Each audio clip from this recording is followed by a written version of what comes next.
Welcome to episode 57 of the Untangled Faith podcast. Author Shannan Martin joins me today, and I tell her why I thought following her 6 years ago was going to cost my husband his job. And Shannan shares with us what she's learned about being a neighbor. This is Amy Fritz, and you're listening to Untangled Faith, a podcast for anyone who has found themselves confused or disillusioned in their faith journey. If you want to hold on to your faith while untangling it from all the things that are not good and true, this is the place for you.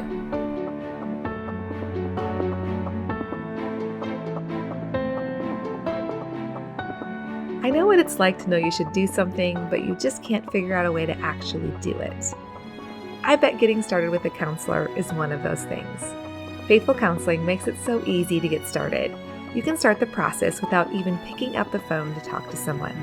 The Untangled Faith podcast is brought to you by my listeners who support me on Patreon, but this episode is also brought to you by Faithful Counseling. Faithful Counseling is a Christian counseling service with more than 3,000 licensed therapists from all 50 states with access by video or phone sessions or chat or text. They're a therapist with expertise in trauma, depression, family conflicts, and more. You can ask for a new counselor at any time, and financial aid is available for those who qualify. Untangled Faith podcast listeners get 10% off their first month from our sponsor, Faithful Counseling. Go to faithfulcounseling.com/untangled. Fill out a questionnaire, and you'll be matched with a counselor. That's faithfulcounseling.com/untangled. In 2016, I had the opportunity to join a launch team for Shannan Martin's book, Falling Free, Rescued from the Life I Always Wanted. If you've never been on a launch team, it just means you get early access to a book in exchange for helping share the word about it as it's getting released into the world. I loved the book, and Shannan's writing was, and still is, exquisite. But there was one big problem I ran into. As I followed her online and read some of her book, it became pretty clear to me that she had some concerns about the Dave Ramsey plan. In a typical situation, this wouldn't be a big deal. But I wasn't in a typical situation. My husband worked for Dave Ramsey at the time, and her reasonable pushback terrified me. I was afraid if I was seen following her or liking anything she said, it would cost our family dearly. For the first time, I shared this with Shannan in this episode. I was on the launch team for your 2016 book. Oh my goodness. I know. Amy. I know. My world was so different than I was in Hope Writers, and there was a call that came out that said, hey, this is a great opportunity if anybody wants to be on a launch team. And I was like, I'll do that. And so it was my first introduction to your writing, and I loved it. But my husband was working for Dave Ramsey at the time, and you weren't a fan. You weren't like mean or anything, but I was terrified. Like, I was like, I love her writing, but I'm afraid if she says something and like somebody sees that I'm following her, right, that my husband would lose his job. Is that crazy? It's absolute absurdity and very real. I totally, just from what I know, I understand why you worried about that. Yeah. And, I told my husband at the time, and he kind of thought it was crazy, but he really wasn't paying attention to what was happening. He was just heads down, writing just code. Working. Right. It wasn't a problem for him. I was overreacting, but I was like, I think this is going to be a problem. Oh my goodness. I didn't mention Dave by name, did I? And I don't think in the book I did. I don't think you did in the book. But maybe in places online I did. Like, it was probably clear. Every once in a while online, you're like, I don't know. As the years have gone by and he's become dropped more and more of his mask, you've been more clear on your feelings on the situation, well, I just think we're always changing and always growing. And I will say, the first time I remember, it's before we even moved to this house, but I wrote a blog post about my views on him. And I was unprepared for the amount of pushback. I mean, usually I have a sense of like, I know if I'm saying something that's going to be a little polarizing. Yeah. I was like, oh, this is even bigger than I knew. People's Yeah. loyalty to him Yeah. 12 years ago. Oh my gosh. Yeah. Like, so my husband moved for a job for him in 2012. And so yeah, Yeah. a lot of life has changed. Your first book came out in 2016, and that was like right as the political world was really starting to Yep. unravel. Yep. And the timing was really good. It was good for me to hear nuance Yeah. and to hear and see what happens when somebody says something that Hmm. challenges. Like, how do you Yeah. respond to that? And is it okay? Is this a safe Right. is it safe to have nuance? Yeah. Are we To be like, allowed? "I feel can we say this out loud? Like, can we Yeah. have the conversation where maybe this isn't working exactly the way it was promised?" Those sorts of conversations. Yeah. So, Yeah. it was good. I God really used voices like yours, because there's a part of me that wanted to be like, "Okay, I'm gonna block her now, or I'm just gonna hide her. I'm not gonna block Right. Shannon. I'm gonna Yes. just mute what she says." And I think we all this I feel, this is gonna seem unrelated, but I'm gonna land the plane. I Yeah. feel like this No. is connected to the sort of communication that you've been doing in connecting to people. Like, if you're Yeah. gonna make connections with people, meaningful connections, you're gonna need to make space in your life for people that don't agree with every last assumption that you've ever Yes. had. Yeah. And I could never fully get rid of you in my heart, Shannon. You just were you Oh. just kept showing up, being consistent and asking really important questions Hmm. and listening to people who disagreed Yeah. with you. And it was really important for me. How does that feel to hear that from me? I absolutely love it. And I think that's so in line with the spirit of even this book. Like this idea of, and I have to push myself all the time too, to make sure that I don't end up in just a different kind of echo chamber, Yeah. because the temptation is real. It just feels better to be in a world where none of our beliefs or assumptions or realities are challenged, and where Yeah, we to can move from one feel, echo chamber to another. yes, Yeah. yes, yes. I mean, I'm aware of that all the time, and I have to be really intentional, in pursuing those connections still. And honestly, I'm super encouraged, and I learn in many ways from people like you who are willing to say, even if, whether it's me or somebody else, I just, for whatever reason, I just stayed, and I Yeah. just kept listening. And I think that I think that's a really big deal, and I think it's really hard to do, especially Yeah. now. I think the question that you ask that has been helpful for me is when you say, "What am I missing?" And you're willing to hear someone say, Mhm. "Here's what you might not be seeing." Yeah. I recently talked to Bob Smietana. I don't know if you follow him. He's a Uh-huh. religion Yeah. journalist. He's just brilliant. He's been Yeah. in this I love job him. for 2 decades. I love talking to him. I bet. Um, just asking him what it's like to be a religion journalist. And Right. he said, "Winning isn't the thing, connection is the thing." Mm, And I feel like that really resonated with some of the writing that you did. There was one chapter that you had written about listening, yeah. and you say that curiosity lights our way to compassion. I underline that. Mhm. And Mhm. I would love to hear you flesh that out a little bit. Like, what do you mean by Yeah. curiosity lighting the Well, way? Amy, I'm thinking back to just in the context of our conversation right here, times that I have intentionally gone to social media, which I know that's a little bit of nuance there. Like, we're not Yeah. always going to be going to Instagram or whatever to ask our questions, but for me, that's part of my work, and it's a space I enjoy, and it's a space that I hope to give some leadership to, like some modeling of this is what this can look like. But very recently, when I asked one of those questions, like, help me out, what am I missing, what am I not seeing here?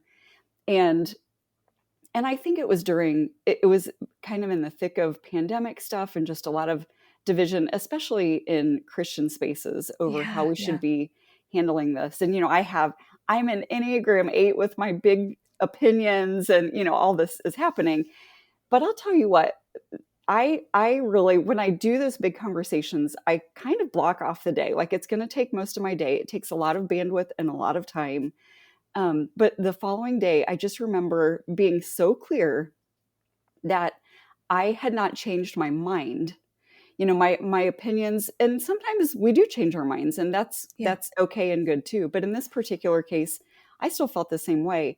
But I had such a clear sense of, I understand better now, because of some people who were willing to say, this is why I see this differently. And so allowing space for myself to be curious about, rather than just, this is stupid, or, whatever, Yeah. however we might feel, but instead to lean into, like, help me understand. And I'm telling you, there were some folks who helped me understand. And that is where empathy does come in, where we can see each other as fully human, even if we disagree, even if we don't see things the same way. It requires some of those basic ground rules on both sides, because there were plenty of people who were just, mad at me and screaming at me, Yeah. and I didn't feel moved by that, but I was thinking that the next day of specific people who shared specific things, and it grew compassion within me. And so I think that's the key, is to carve out time and space to be in relationship with people who are outside of our particular silo or echo chamber, just to listen and to be human together. It's challenging, and there are barriers to doing that, but anytime we can do that, we come out the other side more compassionate, more curious, more empathetic. Yeah. Lori Wilbert just wrote a book about curiosity too. I'm reading it right And now. it's such it's really timely. Yeah. There's so much polarization. I think it's interesting that you have to be intentional. I love that you are Hmm. using social media intentionally to be curious Hmm. and not just to share a hot take. Yeah. And I have seen Twitter is really easy for like a short thing Yeah. to just sort of drop a pithy thing, but you really need to do a thread or Yeah. take it somewhere like Instagram to include nuance. And a Right. nuance Yeah. is a buzzy word, Yeah. but it's powerful, Yeah. because there things aren't as simple as Right. we like to think they are. Yep. And if it's a nice, quotable thing, it probably is missing something. That's so true. If we can just remove all the context, it sounds so pretty. Yeah, yeah. And then you have to explain yourself anyways. Then you'd be like, well, of Right. course this. And I would have, you have to Yeah. assume this when you read that. Yeah. And you're like, well, might as well have just made a big long. Some people are Exactly. really good at it. Like I think of someone like Hannah Anderson. She is the Yeah. master at nuance and like let's dig into like what this really means. Yeah. Um, Let's sit with it for a minute. yeah, we can use social media in a way that actually cultivates that, Yeah. or we can use it in a way to like just reinforce our echo chambers. But we have Yeah, to be absolutely. intentional, right? Yeah. Well, and Twitter in particular gets such a bad rap, and I'm always here as like the big sister defending Twitter. I know. I've met so many great folks there, had really That's great the thing. conversations. I mean, it's a tool. It's a tool for us for connection and for learning and for empathy. And it's just it's right there, and Instagram as well. But they're just, I love them for different reasons. But Yeah. social media in general is an opportunity to engage on some level, and connections imply a lot of different levels of care and relationship. But we have these things right in front of us. We have the opportunity to learn directly from the source, from people who look or live or believe differently than we do. And if we don't push ourselves to engage with some of these voices, we're just missing out on a really fundamental basis. We're missing out. Our worldviews are not quite as formed as they might be, because we're not exposed to these areas where we might have blind spots, or limitations, whatever the case may be. So yeah, I'm a huge fan of reading books from people who we might perceive as, like, I always like air quotes, different. Like, we think people are different from us in certain ways, and what we come to find is we're really all pretty similar when it Yeah. comes down to it. but buying those books, reading them, and then finding folks on social media is a massive tool. Yeah. And I mean, I could sometimes just look and say, okay, this person seems to be using social media really well. Who are they listening to? Yeah. Who are they Yeah. following? And sometimes that can help me make sure that my own life isn't becoming an echo chamber Yeah. in social media. I remember Sean Groves posted something probably a year or two ago about hacking the algorithm of like trying to make it so that, social media, Facebook, whatever, isn't just pushing one idea to Yeah. you Yeah. and making sure you engage with different people and follow different Yeah. people. um, it's hard to fool the Right. technology that's getting better and I know. better, but you have to be intentional about it. I think that's the Mhm. thing. You can't it's just It's a real worthy easy. it's a worthy pursuit. I think of, and you know this about me, Amy, because we've known each other for a long time, but my politics in particular have really, really changed over the years. And especially on Twitter, maybe somewhat on Instagram too, but I used to work in really conservative political spaces, and I follow some of those folks on Twitter. And I know that impulse when I see certain things, like my finger is just hovering over the unfollow button. Like it brings something up in me. It makes me feel something that feels not great. But I think I resist that temptation to unfollow because of what you're saying and what Sean shared. We have to we have to leave space for difference. We just do. We just do. Yeah. Yeah. And I gotta look at page 30 because I wrote a note about it. What did I underline there? Oh, okay. This relates. Okay. It says here's the thing. If my sample size only includes me, Corey, the kids, and our dearest friends, my theories on life will be simple but skewed. When I widen my lens, bringing more into view, gathering and sorting and placing it all beneath the microscope of compassion and care, the results are more complicated. That's where the magic is. Mm, yeah. How do we do this when we feel nervous about uh, losing connections we already have Hmm. and comfort that we have with some of our friends Yeah. and faith communities? How do we widen the circle Hmm. and stay faithful to Jesus? We don't want to become Right. heretics. We don't want to be, you Right. know what I mean? I Um, do. I tell me do. about that tension.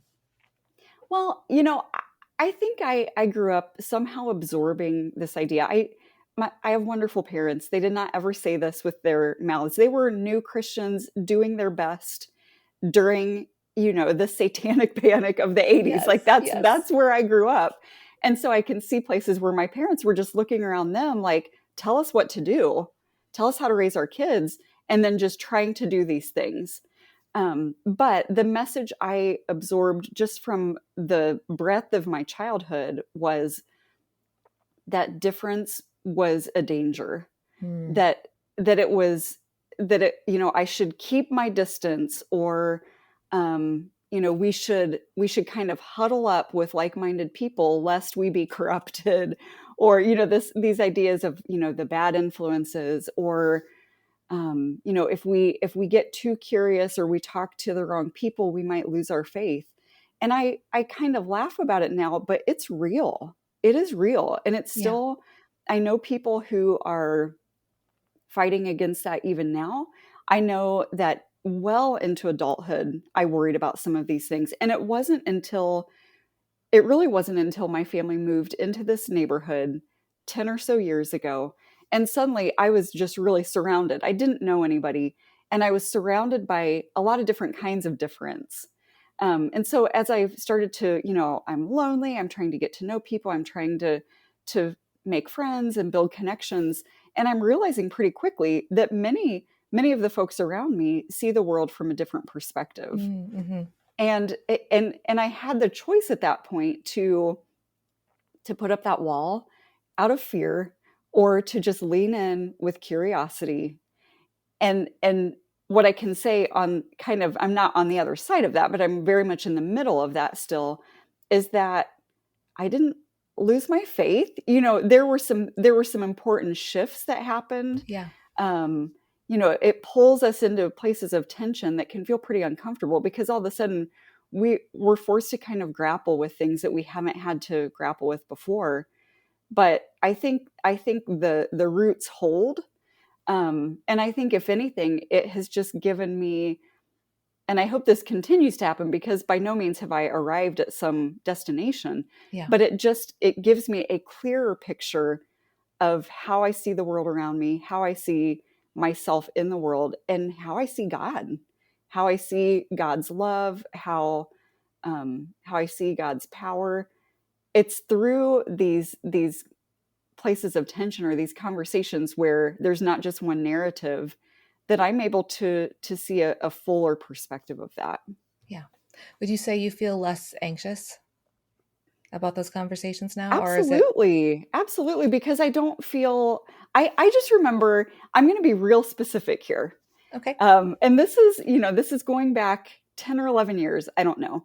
But I remember sitting at the coffee house. This was within the first maybe 6 months to a year of living here. And I was having coffee with a woman, um, who I didn't know at all. I knew she was a pastor at the church just a block or so up from me, which, by the way, women pastors, this was new to me. I knew that this was a thing in the world, but had never been a thing in my world. And so right away, that was like, well, this is different for me. And there was a time that I might have felt, if I'm being honest, like, oh, I should keep some distance. Like, I don't know about this. I didn't know why I felt that way. I just knew that was Yeah. like, you just toe the line and this is what you do. Um, but she said something very specific to me. She was part of the Mennonite church, sort of the progressive arm of the Mennonite church, which is very prevalent here in Goshen. And she said something about being anti-war and nonviolent, which is a central tenet to their faith expression. And I remember so clearly sitting there drinking my tea and thinking, oh no. Like, I was a Yes. little like, oh no. And I was a little like eyes wide smiling, like, this is interesting. I had never, ever sat face to face with someone who would say, I am committed to nonviolence. I am a pacifist. I don't remember the exact words she Yeah. used, but, I grew up, steeped in Republican politics, and there was a sense of honestly jubilation about war, and it was a really different vibe for me. And Yeah. I just knew I had the choice to keep the conversation going, or to push back in fear. And I'm so grateful that I knew that I was allowed to just listen. I didn't, nothing about that conversation on that very day changed anything major about me. I did very much shift over time, but I knew I could sit there for the next hour and just listen, and that there was going to be no harm done in that. And so as we build those muscles and we practice these things, it does get, the anxiety lessens, because we know about ourselves, like, this isn't dangerous. I Yeah. have permission to do this. It's okay that I'm here. It's good that I'm here. And we build that truer narrative, and it helps. Yeah. I talked to someone the other day. Actually, it was in the spring. Somebody that works for Grace, who knows Boz Chividjian, and he Okay. said that they had met each other when they were in Lynchburg, because they were both in Virginia, and he said they were part of the Slippery Slope Club together. Right. So there you were, joining the Slippery Slope Yes. Club in the coffee shop. I think Yeah. there's something in us that was like, theoretically, like, of course, in your brain, you probably were like, of course I know that there are people that think differently about war Right. and that love Right. Jesus. And I don't question their faith.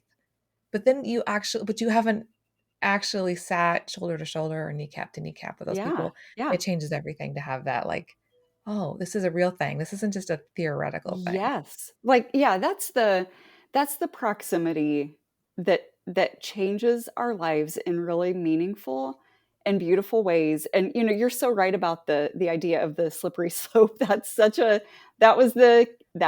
And it still Be is in careful. many ways. You're gonna start And dancing pretty soon and playing cards. right. When we moved to this neighborhood, those were the fears that people shared with us, people in our lives who did not understand why we were doing this thing. They thought it was stupid, terrible idea.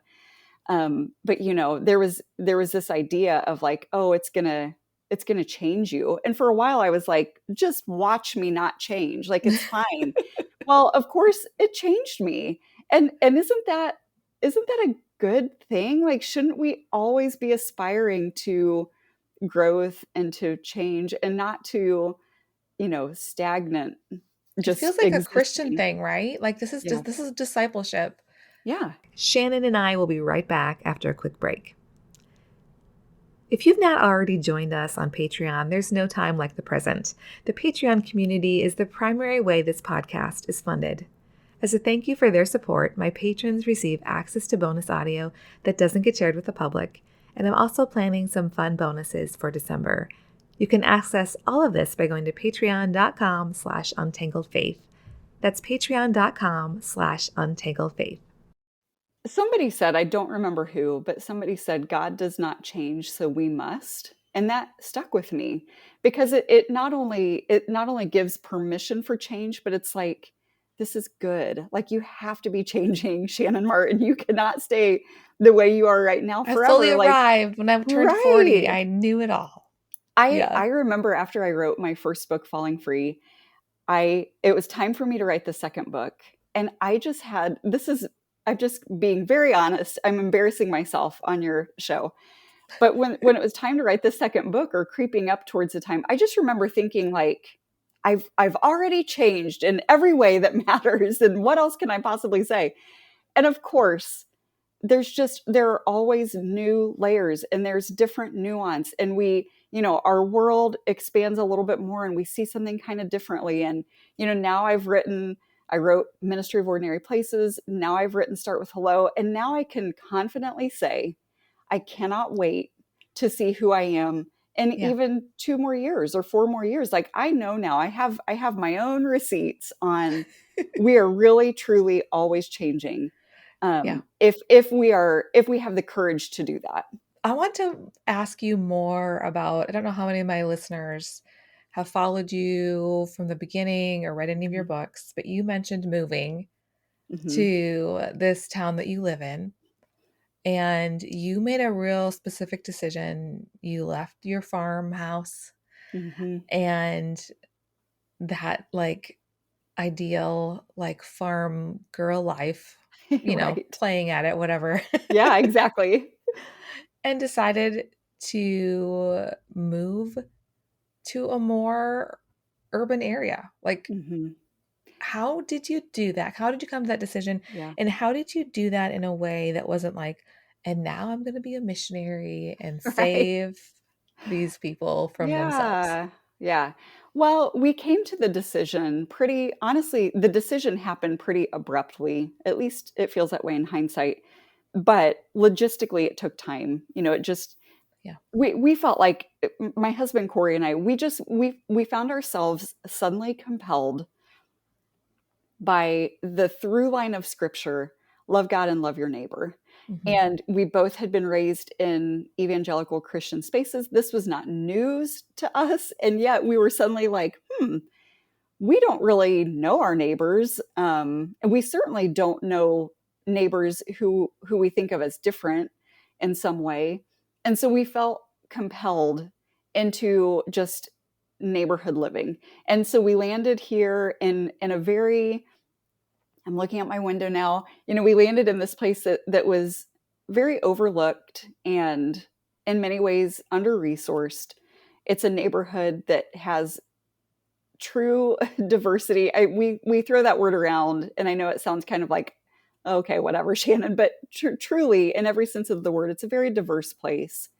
Um, and at the point that we arrived, because it took a while, it took maybe, I don't know, 2 years for us to Okay. make the decision and then land right here where we are. And I thank God for that time, because I think those 2 years were the time for us to kind of scrape away some of that mindset that you mentioned, like, and we will bring God to the neighborhood, because that was very Yes. much, that was just in us. It just Hmm. was because of our church culture. And so we did, that was a time of real learning for us, and real understanding things differently. but I can't say that by the time we arrived, it was completely gone. Yeah. We had done a lot of work, but there was still part of me when I arrived that was like, and now I knew, and I would not have ever said at that point, like, we're going to bring God to the neighborhood. I started to, it took way too long, but I did start to understand we're not bringing God anywhere. Like, God is very much alive and at work wherever we are. That's not on us. But I had this compulsion to do something. Like, I didn't care what, but okay, like, here we are. What do we do? And that's where I began to settle into the place of, now we're not going to do anything. Corey's the chaplain of the jail now, but when we moved here, he wasn't. We were just people doing our things, raising our kids, working.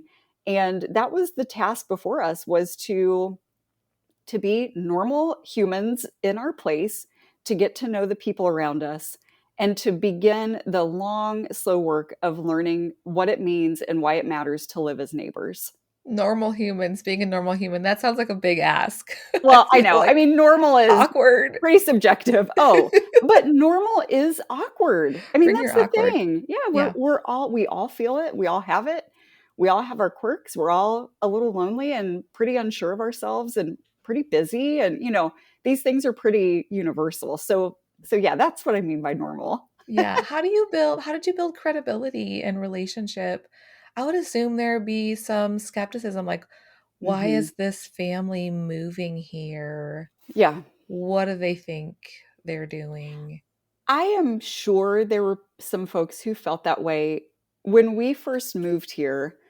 Um, it was kind of a situation where a lot of the houses right on my block were abandoned. And so I remember that the first year that we lived here, which this is like a different kind of rabbit trail, but Corey and I both grew up like we weren't allowed to trick or treat. Of course. Of course, that's not a Harvest thing part we had done. harvest Right. parties at church. Right. Trunk or treat was Yes. okay. But we had these small children, and for the first time, it suddenly seemed obvious that if we want to get to know our neighbors, we should go trick or treating. Well, it sounded great in theory. The problem was, we learned on that night that there were very few people, actual people in it, especially on our stretch of the block. Like, it just was very empty. Mhm. So I know that I'm sure there were people somewhere who were like, I don't know about these people, and that's fair.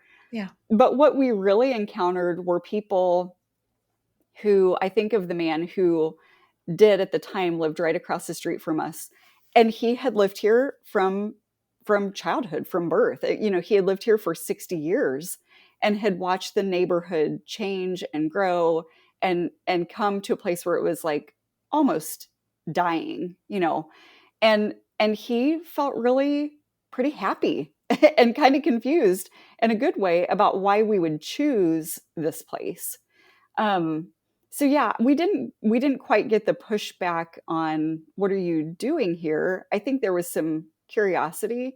And like I said, there might be people who felt that way and we just didn't know about it. But I think what we mostly felt from people, and there weren't many at that time, but the feeling of kind of some solidarity, or kind of, we're kind of in this together. That sounds a little more rah rah than I mean it to, because it's not like we were instantly friends or having Yeah. parties with these people, but just a sense of like getting to know each other's faces. And I think that's where it mattered for us to have the posture of just, we live here. We're sending our kids to school where your kids are going to school. We're going to pass each other on the sidewalks in the morning walking to school. We're going to attend the church right here on the street. We're just rooting down here, rather than positioning ourselves as some type of helper or savior, or whatever adjective, whatever, label you want to give that. Yeah. You've talked in the past about your decision to, like, put down roots and, like, Mhm. invest in the public school system.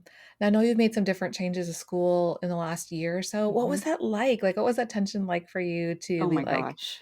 "Oh, I've talked about this," Oh my but in gosh. real time, you kind of, like, I Yeah. mean, it wasn't like, "Hey, you weren't like bringing us along for the entire ride, but you're like, hey, just you may notice this is a little Yeah. bit different. Tell me about that. Yeah, I'd love to talk about that. So we committed right away to the public elementary school on the street. It's a Title I school. So for anybody who, I didn't really know what that was before we lived here, but it's a school where the majority of kids are living at or under the poverty line. And so this particular school, which became just beloved to us and to our family, um, it was the most struggling school in a large school system, the most financially struggling. It was labeled a failing school, which is Mm-hmm. just terrible that we do that to these kids and these teachers. But it was just, yeah, it was struggling in a lot of ways, and we decided, we knew right away, like, this was where we were going to send our kids, and we did. And so Calvin, our oldest, kind of moved through the elementary school and then on to the middle school. He's a senior in high school this year in the public school. Ruby moved through. She's a sophomore at the public high school. Our youngest, Silas, was in preschool when we got here, and just struggles in, especially when he was younger, struggled in different ways, struggled in his learning, struggled in other ways as well. And he was part of that elementary school from kindergarten up through fourth grade. Mm. And at the end of fourth grade, so he would have had one more year in that particular building. And on the advice of people who understood his needs, we made a very, very last minute switch. I mean, days before that next school year started, and we put him into it's the Christian school in our community, a Mennonite Christian school.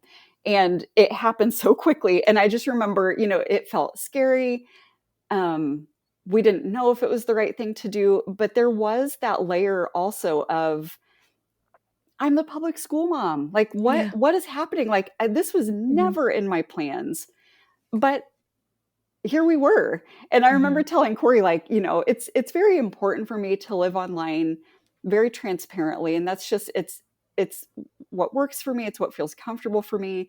And I felt this pressure, like, how do I make this announcement? What do I do? And Corey was like, you don't have to make an announcement. Like, we don't even know if this is going to stick. We don't even know. We're trying it. Like, Yeah. just settle down. Yeah. And sure enough, it went horribly, and then it went wonderfully. And then he settled in, and it has been a game changer for our youngest kiddo. And so at some point I did just say, like, this is an unexpected change for us. It's not something we imagined for our family. I feel a lot of tension around it. Um, I feel I feel less tension now, but at the time I felt a lot of, how does this impact just equity, and all the questions. It was important for me to have a really good sense of, the inclusion in that building, and how they come alongside families from different economic backgrounds and different races, and all the things. Mm-hmm. And because they're, these wonderful Mennonites that I referenced earlier, they do a great job in a lot of those areas. And so there was a little bit of comfort, I guess, in that. But at the end of the day, um, these are the kinds of things that I hope I always feel a little uncomfortable about. I hope I Yeah. always feel a little uncomfortable about my privilege in the world, my wealth in the world, because I think we have to remind ourselves all the time that, globally speaking, we're wealthy, Yeah. and that has implications. And yeah, I don't want to ever come to a place where this stuff loses its kind of tension over me. Yeah.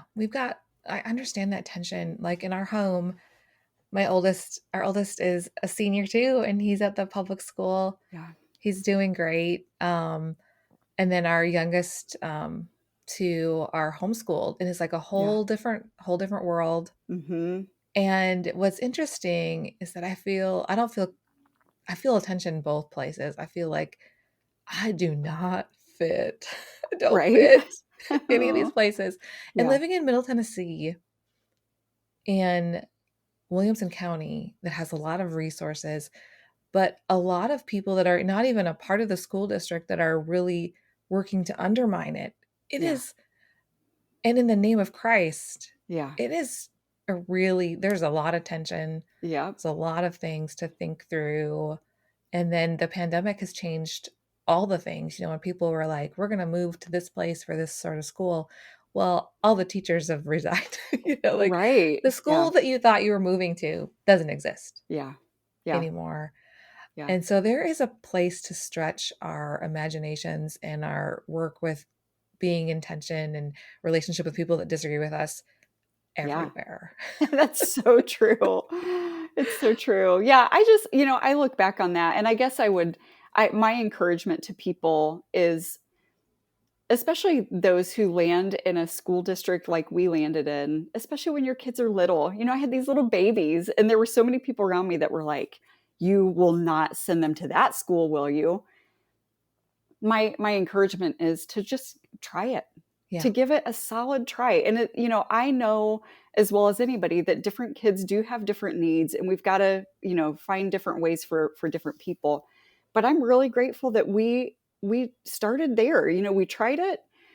It worked beautifully in some ways, and in so many ways, this just works better. But I'm grateful that I know what I know. I'm grateful that Yeah. we did it, and we did it for 5 years, and we gave it a go. So yeah, that's And my now I. that you have grandbabies, you Oh my can goodness. be, and you can like speak into that a little. It can be like when those decisions are made about where do they go Yeah, to school, you can be like, we have done all the things and yeah, it's been okay. yeah, yeah. But give the public school, especially if it's a struggling Title I school, whatever the case may be, like just don't be afraid to lean into that. It's been such a beautiful place of connection for my family, of growth for my family. And I realized even once Silas was out of that building, at this point my kids are all too old to be at that Yeah. building regardless. Hmm. I can still be connected to it. And I really in a lot of ways need to be connected to it. Because it's a good place for me to engage with my community, to feel small, in this bigger world, to feel like we're doing something together. So yeah, just get involved in these public schools. We need it. And do you need to wear a t-shirt that says, I am doing this on behalf of the megachurch on the corner? Please come. You know how I feel about this. We need to put a sign up that says, this is for Jesus. Right, right, I right, think right. that Yeah. sort of like Let's not. backfires on the connection because it shows Oh, like there's strings attached. there are strings attached. That's Yeah. it. Yeah. I wrote about this in Ordinary Places, but like we have to stop loving on the least of these. Like that whole phrase, We're coming both to parts love of on it. you. No, I don't want Like, anybody to love no on me thanks. ever. And nobody is the least of these. I understand that, we've pulled that from scripture, but we just have to do better. And that's where it comes back to the idea of being an awkward, normal Yeah. person in our place, wherever that place happens to be. But just blending in, honestly, in a lot of ways, Yeah. just being a neighbor, living our lives and doing our things, but connecting in these little small simple ways that build into something richer over time. Yeah. How did you fight back against the like impulse that's in a lot of us that come from like majority culture resources? Like, I'm coming and I'm going to start something. I'm going to Hmm. start the thing and it's going to be the best thing. I'm going to Yeah. come in and build a new and better Hmm. whatever. Yeah. I mean, when I first arrived in this neighborhood, I had some, like, I knew that, a lot of people were saying to us, "Oh, are you planting a church?" And I was like, "No, we're not planting a church." I was like, kind of like, "Oh my goodness." We were not starting a thing. And yet there was part of me that was like, but I Maybe. could start a little thing, maybe, Yeah. that doer part of me, especially as it connects with my faith, was it reared its head. What we just came to see very quickly, as my bad ideas, crumbled into dust quickly, was that it was just a much better, it was a better idea to join in on things that were already happening around us, and to just be, I joined the PTO, I joined the neighborhood association, we got involved at our little wonky, tiny, dying church. we just joined in, and it kind of reconciles power dynamics a little bit, because I wasn't, I wasn't in charge. I wasn't even close to being in charge. I was just a person Yeah. showing up to these boring meetings a lot of times, but forming those connections and understanding my place better and getting to know the people around me, my neighbors better. There's already a lot. There are good people who know what they're doing, and we can come alongside and support that, rather than feeling like we always have to be the one in charge. So if people follow you, they know you love, like you have fallen in love with your neighborhood, your Yeah, neighbors. We know it's not perfect, right. but like, has this always been easy for you? Like, hey, No, world, Amy. come on over. I've read the books. I know the answer to Yeah, this, yeah, but like, yeah. uh, this sounds like a lot of work, and Yeah. I sort of want a nap. Oh, that's the story of my life. I am a deep introvert who would almost always rather be on the couch with a book. Like, I don't even want the TV on, generally speaking. I just want quiet. I want Yeah. peace. I want to be alone. I have to push against those impulses, because I've learned through my neighbors. Anything I know about neighboring, and I've written a lot about it. It's something, because it has changed my life. I love it. Um, but any knowledge I have about doing this, I learned secondhand by and from my neighbors. And I've learned from them that putting ourselves out there in these small ways, that it's just rewarding. I've learned that when I push against my impulse to never go anywhere and never talk to anyone, Yes. that that makes my world lonelier than it needs to be. And that when I do go first, or put myself out there just a little bit, or invite somebody to the back patio to have a glass of ice water. I mean, it can be so basic and simple. We don't have to complicate it. But when I do those small things, I don't ever regret it. On the other side of that, I don't ever feel like, well, that was a stupid waste of time. I Yeah. just, and so I know that it's like we have to learn a new way. We have to learn what is true. And I have learned about myself over time, and I continue to learn that this is always worth it, even if it requires me to put my personality aside in some ways. And I write about this in the book.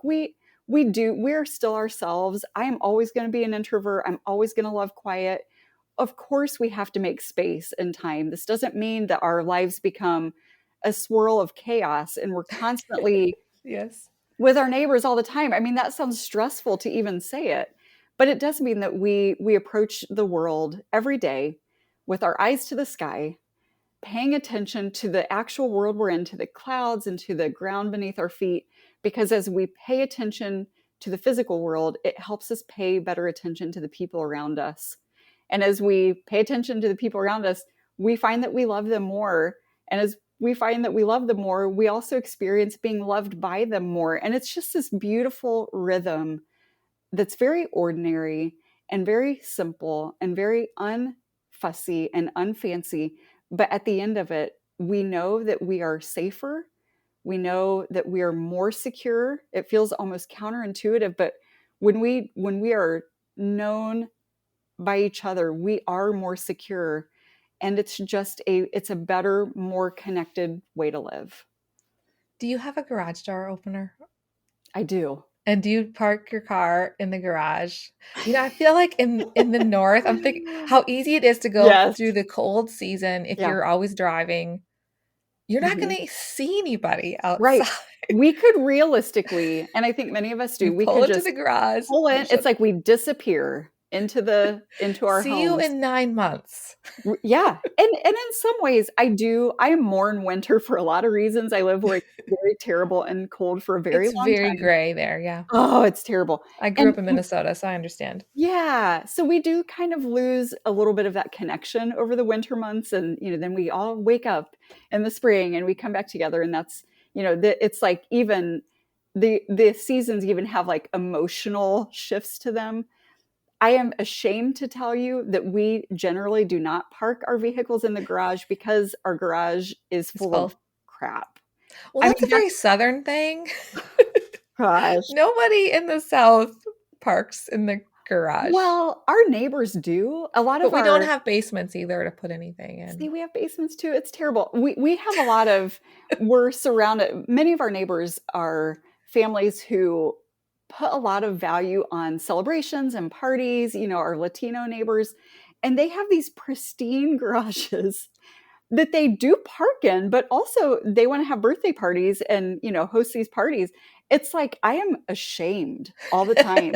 They can see into our garage, and I know they're disappointed in us. You're not having a party in your garage. Is that what you're saying? No, we're like clearing a path for people to come. You've got to go. A lot of times you'll go through our garage to get to our back patio, and we're like, hey, we cleared a little path for you. You're welcome. Yeah, we're kind of messy. That's a connection. What can we talk about that's in Shannan's garage? Hey, we're just, this is real us. That's right. And people live here, and we're just going to have to, come to the table however we are, and finding a way to kind of shorten that path between us. Yeah. I want to wrap this up with one last question. A lot of my listeners have a complicated relationship with the church. Mm-hmm. They've had some sort of hurt, spiritual abuse. They just are disillusioned, uncertain. Mm-hmm. They most likely miss that community and that connection that they had with their faith community because for some reason or another, it has fractured. What suggestions do you have for people that their skills really always have been like, oh, my friends are supposed to be my church friends, and now I don't even know where I belong? Yeah. I feel it, and I know that there are so many of us struggling through these complicated church times. My suggestion for all of us is to just simply start looking around us, to be more aware of the people who we are kind of rubbing shoulders with, even in really minor ways, and to start to think about who else might be feeling this thing that I'm feeling.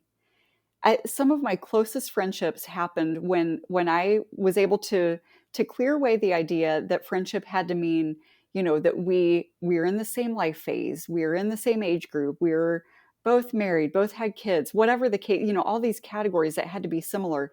If I could let go of that and just look around me and say, like, who else might be feeling kind of lonely right now? What if I invited that person to go for a walk? Or, first of all, just said hello. Like, it really does. It really truly does start with hello. And then from there, something as simple as like, hey, do you want to go for a walk? Or, hey, do you want to meet for coffee at the coffee house? Or, over time, maybe it turns into like, do you want to come over for dinner?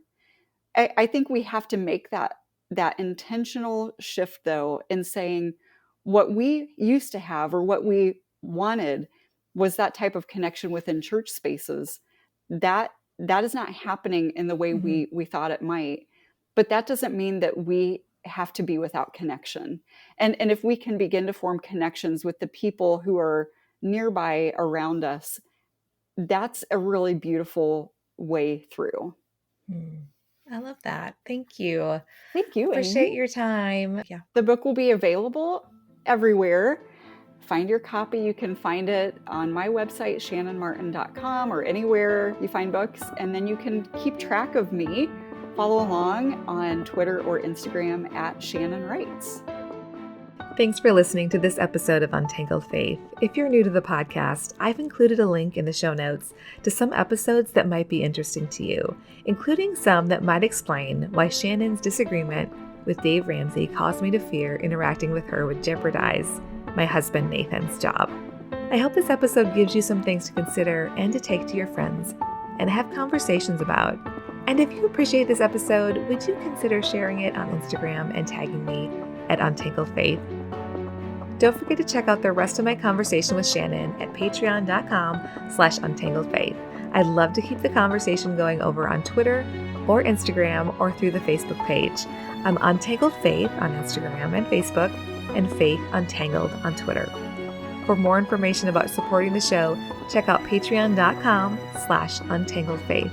You can find the show notes at untangledfaithpodcast.com. The Untangled Faith podcast is hosted and edited by me, Amy Fritz. A special thanks to my Patreon supporters. This podcast is made possible by support from my patrons. Special thanks to producers Michelle Pjanic and Phil and Susan Perdue. Thanks for listening. I'll see you next week.